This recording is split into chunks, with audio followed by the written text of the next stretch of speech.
Para falar mais sobre esse acidente com o voo 3054 da TAM, eu converso aqui no estúdio com o especialista em gerenciamento de risco, Gustavo Cunha Mello. Gustavo, na época, logo depois do acidente, muito foi falado sobre as ranhuras na pista, a condição que a pista teria de liberar a água da chuva, dessa água da chuva sair depois da chuva.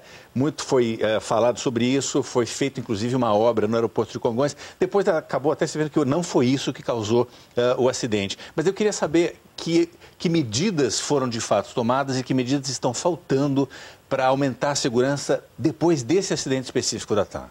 Nesse acidente da TAM, Grilo, as ranhuras da pista foi um dos fatores contribuintes. Todo acidente, aéreo ou não, ele tem uma série de fatores contribuintes que colaboram. Nunca é um caso só, um fator só, que colabora para a construção daquele acidente. A operação, o limite da operação, que é uma crítica que eu faço desde aquela época, o que é o limite? Você trabalhar com um avião no seu limite máximo, ou seja, pesado, dentro do limite, mas no limite máximo de peso possível, numa pista curta, é um risco muito alto. Se você tiver existe uma coisa... Mas isso não foi alterado, né? Não foi alterado. Essa é uma crítica que precisa melhorar. Houve alguns avanços, por exemplo, não pousar com reverso, que não é necessário. Você consegue pousar sem reverso. Porém, o reverso é mais um auxiliar no sistema como um todo de freio da aeronave.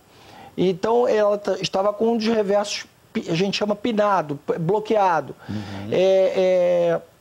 Então, isso houve uma norma proibindo que se pouse com reverso pinado em determinadas condições. Houve, é um avanço.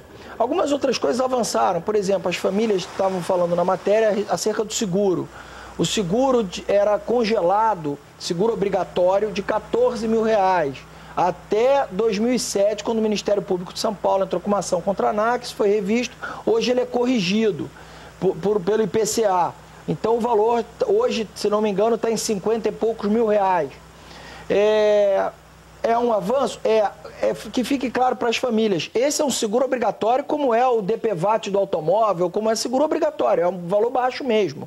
Só para aquelas despesas emergenciais após um acidente. Não é a indenização final. A indenização final que o causador do acidente vai pagar é muito superior a isso.